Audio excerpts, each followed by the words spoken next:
scritto.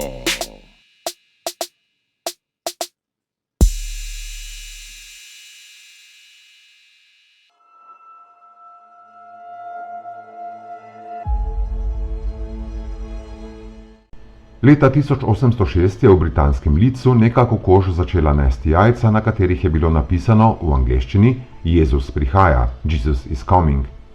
Pojav teh jajc je močno razburil prebivalstvo, kajti lastnica kokoši, Mary Bateman, je trdila, da to napoveduje konec sveta še tisto leto. Na koncu so razkrili, da je šlo za potegavščino.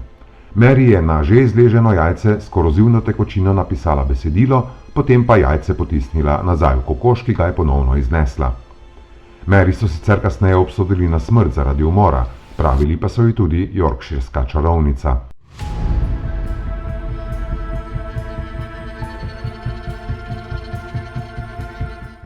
Napovedi o koncu sveta, ki bodo imele za posledico izumrtje človeštva, kolaps civilizacije ali uničenje našega planeta, so se začele pojavljati vsaj od začetka našega štetja. Večina teh napovedi je vezanih na abrahamske religije, krščanstvo, islam in judaizem, in se naslanjajo na napovedi zapisane v njihovih svetih knjigah, svetem pismu, Koranu ali Talmudu. Krščanske napovedi tako govorijo o poslednji sodbi, apokalipsi ali drugem Kristusovem prihodu. Veliko versko navdahnjenih napovedi o koncu sveta naj bi se izpolnile v času življenja osebe, ki ta konec napoveduje, in kot dokaz preroki navajajo stavke iz Biblije, posebej iz Novega testamenta. Druge napovedi temeljijo na naravnih pojavih in so plod različnih znanstvenih, predvsem pa psevdoznanstvenih posameznikov in skupin. Predvsem kratkoročne napovedi so bolj stvar psevdoznanstvenikov, medtem ko prava znanost scenarijev o koncu sveta ne zanika, vendar so njihovi dogodki pomaknjeni na milijone in neznanske milijarde let v prihodnost. Poslušate podcast odkrito.si, ki ga lahko najdete na vaših priljubljenih podcast platformah. V našem podcastu vam predstavljamo zanimive zgodbe in ljudi. Zgodbe in pogovore pa lahko najdete tudi na naši spletni strani odkrito.si in v revijah Nova in Vklop Stop.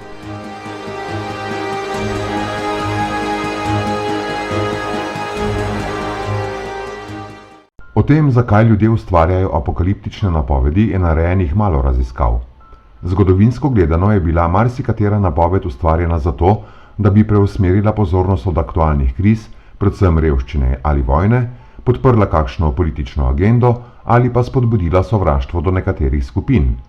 Antisemitizem, na primer, je v srednjem veku bil pogost spremljevalec apokaliptičnih napovedi, medtem ko so francoske in protestantske napovedi za konec sveta obtoževale angleške oziroma katoliške nasprotnike. Psihologi razlagajo, da ljudje v konec sveta, posebej v sedanjosti, verjamejo, ker na ta način v glavi omejijo resnične nevarnosti, ki pretijo svetu na en sam prepoznaven vir. Poleg tega pri veri v konec sveta po njihovem mnenju veliko vlogo igrajo človekova fasciniranost nad strahom, osebni občutki preganjavice ali nemoči in moderna romantika, ki se pojavi ob opisih konca sveta v sodobni fikciji, predvsem v knjigah ali filmih. Prevlada abrahamskih religij v moderni zgodovini naj bi tudi ustvarila kulturo, ki spodbuja sprejetje prihodnosti, ki bo povsem drugačna od sedanjosti. Takšna kultura je proizvedla popularne napovedi, ki so v svoji osnovi bolj sekularne, kot je bila recimo napoved o koncu sveta leta 2012.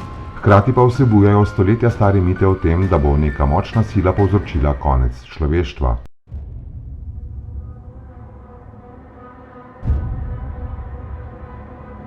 Raziskave, ki so jih leta 2012 opravili v 20 državah sveta, so pokazale, da v povprečju več kot 14% ljudi verjame, da bo konec sveta prišel še v času njihovega življenja. Ta odstotek sega od 6% v Franciji do kar 22% v ZDA in Turčiji. Vera v konec sveta je močnejša pri ljudeh z nižjo izobrazbo, nižjimi prihodki in pri mlajših od 35 let. Raziskava, narejena v Veliki Britaniji leta 2015, je pokazala, da kar 23%, skoraj četrtina splošne populacije, verjame v apokalipso in to za časa njihovega življenja. V primerjavi s splošno populacijo pa v konec sveta v času njihovega življenja verjame le 10% strokovnjakov iz Fundacije za globalne izzive, ki so jih vključili v raziskavo. Splošna populacija verjame, da bo konec sveta najverjetneje povzročila jedrska vojna, medtem ko strokovnjaki menijo, da bo to umetna inteligenca. V konec sveta, v katerem bo prišlo do poslednje sodbe, verjame 3% Britancev, v ZDA pa je takšnih 16%. Med 1 ali 2% vprašanih v obeh državah pa meni, da bodo apokalipso povzročili zombiji ali invazija nezemljanov.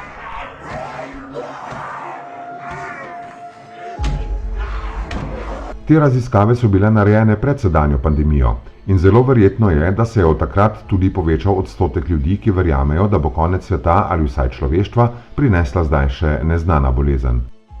Poglejmo pa si nekaj zanimivih napovedi o koncu sveta v zgodovini. Prvo zabeleženo napoved o koncu sveta poznamo iz začetka našega štetja. Takrat je judovska sekta Esenov napovedala konec sveta v času judovskega upora proti Rimljanom med letoma 66 in 70 našega štetja. Eseni so napovedali, da se bo upor končal z veliko bitko, ki bo pomenila konec sveta in prihod Mesije, odrešenika. Eden od voditeljev sekte, Simon bar Jora, je dal celo skovati kovance, ki napovedujejo odrešitev Izraela. Ob koncu prvega tisočletja so različni krščanski kleriki napovedali, da z letom 1000 prihaja milenijum oziroma tisočletje in da bo to pomenilo konec sveta. Med napovedovalci je bil tudi papež Silvester II in te napovedi so sprožile nemire po Evropi in množične odhode romarjev v Jeruzalem, da bi se tam spokorili za svoje grehe, še preden bo prišla poslednja sodba. Še en papež, Inocent III, je napovedal konec sveta in sicer za leto 1284. Tega leta je namreč minilo 666 let od začetka islama. 666 ali 3 šestice je v Bibliji omenjeno število zveri, ki predstavlja simbol Antikrista. Papež konca sveta, ki ga je napovedal, ni dočakal, umrl je leta 1216.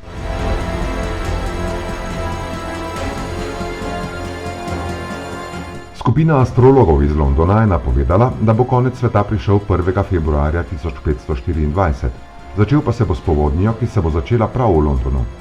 Okoli 20.000 Londončanov je takrat zapustilo svoje domove in se odpravilo na više ležeča območja. Ker se konec sveta pač ni zgodil, so astrologi svojo napoved prestavili in jo pomaknili 100 let v prihodnost. Napovedi o koncu sveta se ni izognil tudi začetnik protestantskega gibanja Martin Luther. Napovedal je, da se bo konec sveta zgodil najkasneje leta 1600. Tudi Luther neuresničitve svoje napovedi ni doživel, ker je umrl leta 1546. Tudi Krištof Kolumb je v svoji knjigi Knjiga prerok, ki je izšla leta 1501, napovedal konec sveta in sicer za leto 1656. Sam je umrl 50 let prej.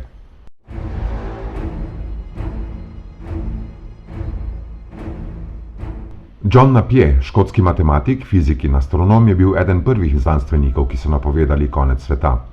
Sicer se je tudi on oprl na svetopismo, natančneje na knjigo Razodeti, in izračunal, da bo konec sveta prišel leta 1688. Pozneje je izračun popravil za 12 let in konec sveta prestavil v leto 1700. Sam je sicer umrl leta 1617.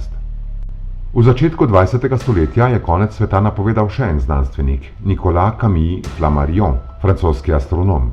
Leta 1910 so po svetu pričakovali vrnitev Halleyjevega kometa, ta se Zemlji približno vsakih 76 let.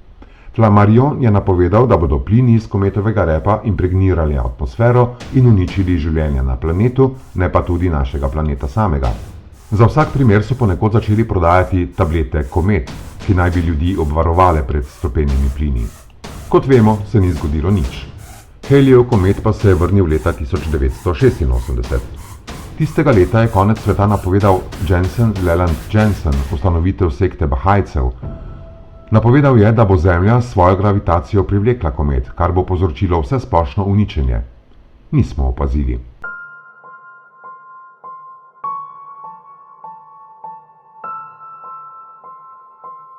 Z razvojem tehnologije so se možnosti za uničenje planeta povečale, z njimi pa tudi napovedi o skorajšnjem koncu.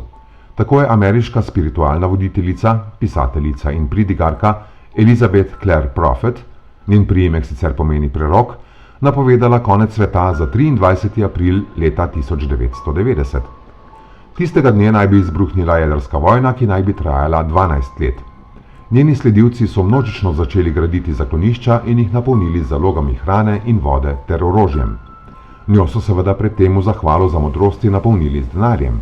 Ena najbolj srhljivih napovedi o koncu sveta pa se je začela v resnici uresničevati. Vsaj tako so mislili pripadniki japonske sekte Aum Shinrikyo, ki jo je ustanovil slepi guru Shoko Asahara. Pripadniki sekte so verjeli, da se bo 30. oktobra 1995 začel konec sveta, prav tako z jedrsko vojno, ki pa bo trajala en mesec. Da bi izpolnili svojo prerokbo in vojno sprožili, so 20. marca tistega leta izvedli vrsto napadov z bojnim strupom sarin na progah tokijske podzemne železnice. Umrlo je 14 ljudi, več kot 5000 pa jih je dobilo lažje ali težje poškodbe, od tega več kot 1000 trajne poškodbe oči.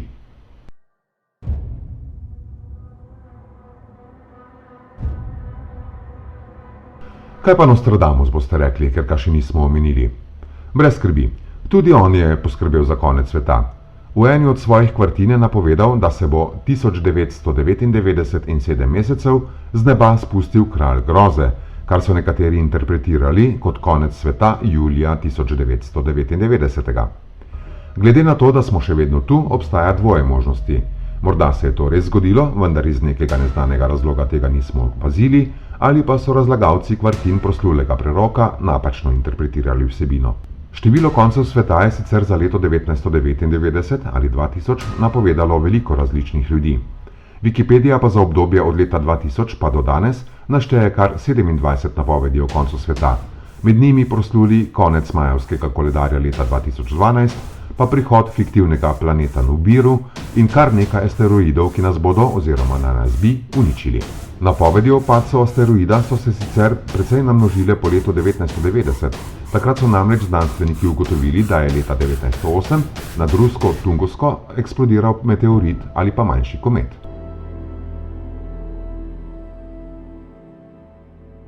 Znanost ima sicer na konec sveta drugačen pogled.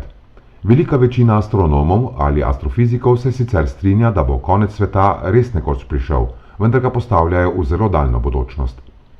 Časovno najbližja znanstvena napoved za konec sveta trenutno sega 300 000 let v prihodnost. Najkasneje takrat naj bi zvezda, imenovana WR-104, eksplodirala in postala supernova. Ob eksploziji bi lahko nastal izbruh gama žarčenja, ki bi, če bi bili takrat Zemlja in zvezda primerno obrnjeni druga k drugi, predstavljali nevarnost za življenje na Zemlji. Vendar astronomska merjenja kažejo, da se to zelo verjetno ne bo zgodilo, ker poravnavi Zemlje in zvezde nista idealni za kaj takega in nas bo potencialni izbruh gama žarčenja najverjetneje zgrešil. Potem pa se znanstvene napovedi o koncu sveta pomaknejo milijone in celo neznanske milijarde let v prihodnost. O tem pa morda kdaj drugič. Odkrito.